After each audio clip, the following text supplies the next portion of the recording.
নমস্কাৰ দৰ্শকসকল, আহিছোঁ অন্য এটা বিষয়ৰ মাজলৈ। মুখ্যমন্ত্ৰী ডক্টৰ হিমন্ত বিশ্ব শৰ্মাই আজি এক সংবাদমেল সম্বোধন কৰে আৰু সংবাদমেলত অসম কংগ্ৰেছৰ এগৰাকী নেতাক নাম নোকোৱাকৈয়ে গুৰুতৰ অভিযোগ উত্থাপন কৰে। মুখ্যমন্ত্ৰীগৰাকীৰ মতে সামাজিক মাধ্যমত প্ৰদেশ কংগ্ৰেছৰ এগৰাকী নেতাক এনে কিছুমান মানুহে সমৰ্থন কৰি আছে, এনে কিছুমান মানুহে তেওঁৰ হৈ লিখি আছে, যিসকল আচলতে অসমৰতো নহয়, ভাৰতৰো নহয়। সেইসকল হৈছে পাকিস্তান, বাংলাদেশ, ইৰাক বা পেলেষ্টাইন এনেধৰণৰ দেশৰ মানুহ।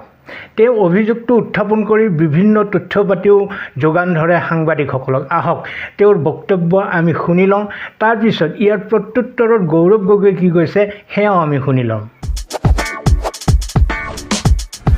যোৱা এমাহৰ পৰা আমাৰ ৰাজ্যখনৰ পৰিৱেশ বিনষ্ট কৰাৰ বাবে ৰাজ্যৰ ভিতৰৰ পৰাও প্ৰচেষ্টা চলিছে আৰু ৰাজ্যৰ বাহিৰৰ প্ৰচেষ্টা চলিছে আৰু বিশেষকৈ ছ'চিয়েল মিডিয়া এই ক্ষেত্ৰত এচাম মানুহৰ বাবে ডাঙৰ অস্ত্ৰ হৈ পৰিছে।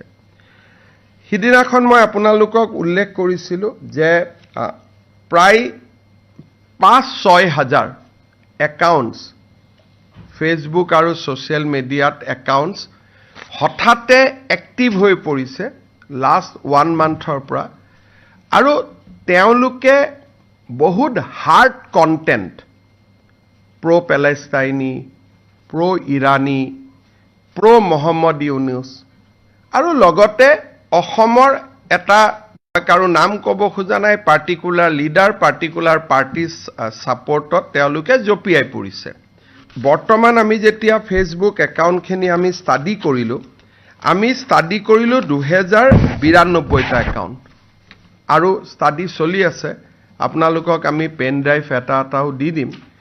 এই 2092টা একাউণ্টৰ আপোনালোকে যদি চাই যে তেওঁলোকৰ যিটো লোকেশ্যন আছে, নিজে ডিছক্ল'জ কৰা লোকেশ্যন 700 বাংলাদেশৰ, তাতে লিখাই আছে মই ময়মনসিঙৰ পৰা, মই চিটাগঙৰ পৰা, মই ঢাকাৰ পৰা।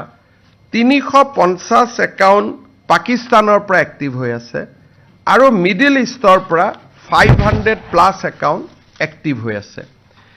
আৰু ইয়াত যদি আমি আৰু অলপ ডেফটত যাব খোজোঁ, আফগানিস্তানৰ পৰা 35টা, আলবানিয়াৰ পৰা 4টা, অষ্ট্ৰেলিয়াৰ পৰা 2টা, এটা বিশেষ কমিউনিটি, আফগানিস্তানৰ পৰা 35 জন, আলবানিয়াৰ পৰা 4 জন, অষ্ট্ৰেলিয়াৰ পৰা 2 জন, বেহৰাইনৰ পৰা 8 জন, ব্ৰাজিলৰ পৰা 6 জন, কানাডাৰ পৰা 1 জন, কলম্বিয়াৰ পৰা 1 জন, ইকুৱেডৰৰ পৰা 2 জন, ইজিপ্তৰ পৰা 6 জন, ফ্ৰান্সৰ পৰা 54 জন, জাৰ্মানীৰ পৰা 4 জন, ঘানাৰ পৰা 1 জন, গ্ৰীচৰ পৰা 1 জন, ইণ্ডোনেছিয়াৰ পৰা 16 জন, ইৰাকৰ পৰা 8 জন, ইটালীৰ পৰা 3 জন, জৰ্ডানৰ পৰা 10 জন, কুৱেইটৰ পৰা 88 জন, লিবিয়াৰ পৰা 1 জন, মালুইৰ পৰা 5 গৰাকী, মালদ্বীপত 6, Morocco 3, New Zealand 10, Nigeria 7, Norway 2, Oman 13, Pakistan 236, Palestine 2, Philippines 9, Portugal 1, Qatar 22, Saudi Arabia 246, Singapore 7, Spain 5, Sri Lanka 4, Switzerland 3, Thailand 17, Turkey 8, UAE 36, Ukraine 1, USA 37 আৰু কাণ্ট্ৰি নট স্পেচিফাইড, বা তেওঁলোকৰ লোকেশ্যনক চাৰ্চ কৰিলে গম পোৱা যায় যে they are not from India 406, so 292। এই 292 একাউণ্টৰ গোটেই যদি একাউণ্টটোত অসমত কৰা পোষ্টখিনিক যদি আমি বাদ দি যদি তেওঁলোকৰ এক্টিভিটি চাওঁ, তেতিয়াহ'লে তেওঁলোকে অসমক পোষ্ট কৰা বাদ দি these account post mainly on fundamentalist Islamic ideology like annihilation of Israel, mandatory Umrah visit and anti-India content. এটাতো অসমৰ কংগ্ৰেছক বা অসমৰ কোনোবা লিডাৰক লাইক দিলে, পোষ্ট কৰিলে, এইখিনি হৈ গ'ল। বাকি যদি এক্টিভিটিখিনি তেওঁলোকৰ চাই, these people are very hardcore Islamic fundamentalist, very hardcore. তেওঁলোকৰ কণ্টেণ্টতে পেলেষ্টাইন থাকে, নহ'লে এনহিলেশ্যন থাকে যে যোনে ইছলাম নামানে বাকী মানুহক মাৰি পেলাব লাগে। তেওঁলোকৰ গোটেই কণ্টেণ্টখিনি ভেৰি হাৰ্ড হিটিং কণ্টেণ্ট। আৰু এই মানুহখিনি ইণ্টাৰেষ্টিংলি ৰাহুল গান্ধীকো ফ'ল' নকৰে, ইণ্ডিয়ান নেশ্যনেল কংগ্ৰেছকো ফ'ল' নকৰে। They only like in the pages concerning Assam and activity of one political leaders and activity of Assam Congress. আৰু তাৰ আমি আপোনালোকক একোটা পেন ড্ৰাইভ আজি দি দিম, আপোনালোকে নিজেও তাক ষ্টাডি কৰিব পাৰিব। নৰ্মেল যদি কোনোবাই আপোনালোকে হাৰ্ড কপি ল'ব খোজে, মই এটা হাৰ্ড কপি কৰিব পাৰিছোঁ। আৰু তেওঁলোকৰ হাৰ্ড কপিবিলাকত আমি পোষ্টবিলাক আমি দি দিছোঁ। এইজনে চাওক, জহাই ভাইদাৰ জাৰদাৰী, নাৱাবাছ, পাকিস্তান। মহম্মদ তাহমিদুল ইছলাম শেখ, সিৰাজগঞ্জ, বাংলাদেশ। চ' এই গোটেইবিলাকত যদি আপোনালোকে চাই যায়, Mohammed Rashidul Islam Rashid, Dhaka, Bangladesh. Masum Alauddin, Abu Dhabi, UAE। Iqbal Khan, Maldives.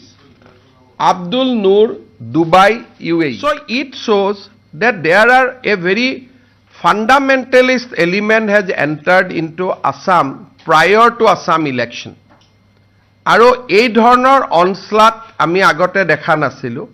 চ' মই ভাবোঁ যে run up to the Assam election এনেকুৱা আৰু বহুত ঘটনা ঘটি থাকিব, বিকজ এ ফাণ্ডামেণ্টেলিষ্ট উপাদান এটা অসমত বহুত এক্টিভ হৈছে।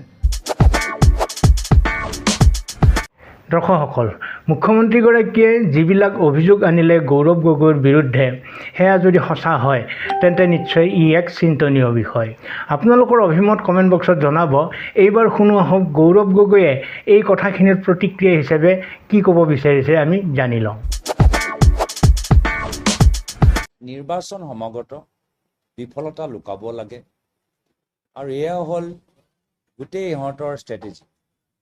তেওঁলোকৰ ভিতৰত কিছুমান ক্ৰিমিনেল মাইণ্ডেড মানুহ আছে।